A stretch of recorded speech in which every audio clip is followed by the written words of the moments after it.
তখন আবার ছাত্রলীগের সেই সন্ত্রাসীরা ইতিমধ্যে যারা জড়িত আছেন তারা আমাদের উপর অতর্কিত হামলা করে, অনেক ভিড়ের মধ্যে লাথি কিল ঘুষি দেওয়া শুরু করে এবং ডিম আমাদের গায়ে ছুঁড়েছিলেন। আমাদের প্রাধ্যক্ষ মহোদয় তিনিও ওই ডিম ছুঁড়েছেন, তিনিও লাঞ্ছিত হয়েছিলেন এবং আমাদের এই অবরুদ্ধ হওয়ার খবর পেয়ে আমাদের কিছু বোন ভাই বোনেরা যারা ওখানে জড়ো হয়েছিলেন তাদেরকে অকথ্য ভাষায় গালিগালাজ করেছিলেন।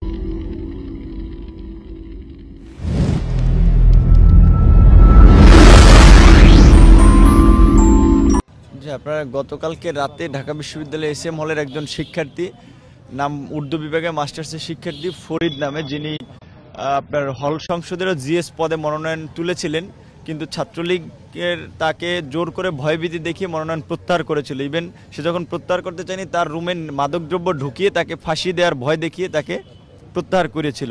আর আপনি জানেন পরশুদিন ঢাকা বিশ্ববিদ্যালয়ের সাধারণ শিক্ষার্থীরা হল থেকে বহিরাগত অছাত্রদের বের করার দাবিতে একটি আন্দোলন করেছিল। সেখানে আমরা ডাকসুর BPGS AGS সহ আমরা গিয়েছিলাম এবং প্রশাসনের সহায়তা আমরা প্রত্যেক রুমে রুমে অভিযান চালাই।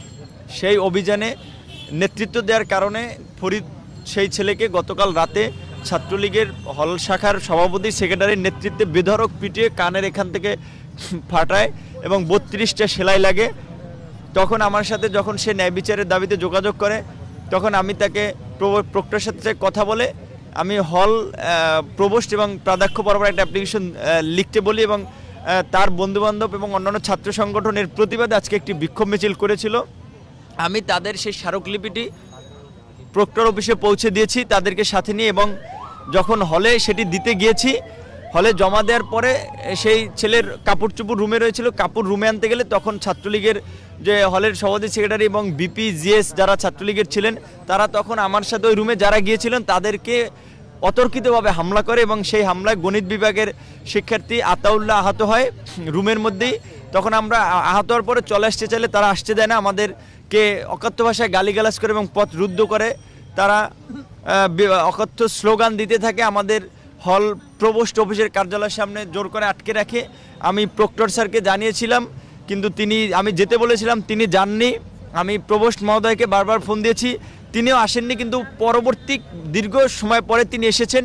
তিনি এসে আমাদের সবার কথা শুনে তিনি যখন আমাদেরকে বের করে দিচ্ছিলেন তখন আবার ছাত্রলীগের সেই সন্ত্রাসীরা ইতিমধ্যে যারা জড়িত আছেন তারা আমাদের উপর অতর্কিত হামলা করে, অনেক ভিড়ের মধ্যে লাথি কিল ঘুষি দেওয়া শুরু করে এবং ডিম আমাদের গায়ে ছুঁড়েছিলেন।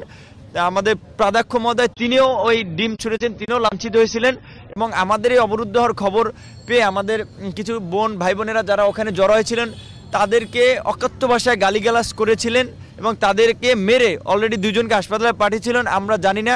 আর আমরা একটা কথা বলতে চাই যে আপনারা দেখেছেন গত বছর 2018 সালে শিক্ষার্থীরা যৌন নিপীড়নের বিচারের দাবিতে BC অফিসে যখন অবস্থান কর্মসূচি নিয়েছিল ছাত্রলীগের রড বাহিনী তখন তাদের উপরে হামলা করেছিল, তার প্রমাণ থাকার পরেও তাদের বিচার হয়নি।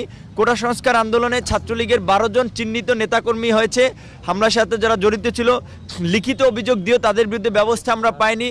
ডাকসু নির্বাচনেও ছাত্রলীগের সন্ত্রাসীরা রোকে হলে হামলা করেছিল, তার বিচার পায়নি। বিশ্ববিদ্যালয় প্রশাসনও ছাত্রলীগের হাতে জিম্মি, তারা তাদের তোষামত করে তাদের প্রশাসনিক কার্যক্রম চালায়, যেটা আমরা তাদের কাজকর্মে দেখেছি। কারণ হচ্ছে ছেলেদের বিজয় ৭১ হল ব্যতীত অন্যান্য হলগুলো ছাত্রলীগের হাতে তুলে দিয়েছেন তারা।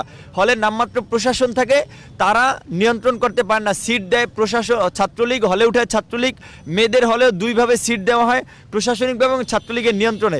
সেজন্য আমরা বলেছি যে এই যে ছাত্রলীগ অলিখিতভাবে বিশ্ববিদ্যালয়ে যে একটি দখলদারের ভূমিকায় অবতীর্ণ হয়েছে, আমরা এর থেকে পরিত্রাণ চাই। ছাত্রলীগের বারবার হামলার থেকে, নির্যাতন নিপীড়ন থেকে পরিত্রাণ চাই। তাই আমাদের দাবি যে আজকের ঘটনায় যারা অন্তত জড়িত ছিল তাদেরকে বিশ্ববিদ্যালয় প্রশাসন থেকে বহিষ্কার করতে হবে এবং আজকে এই রাতে বিশ্ববিদ্যালয় প্রশাসন প্রত্যেকটি হলে অছাত্র বহিরাগতদের বিতরণে অভিযান পরিচালনা করে নিয়মিত শিক্ষার্থীদেরকে তাদের রুমে উঠিয়ে দিবেন। আমাদের এই দাবি পূরণ না হওয়া পর্যন্ত আমরা BC কার্যালয়ের সামনে অবস্থান নিয়েছি, আমরা থাকবো, প্রয়োজনে আমরা লাশ হয়ে ফিরবো, কিন্তু আমরা আমাদের দাবি পূরণ না হওয়া পর্যন্ত এখান থেকে উঠবো না।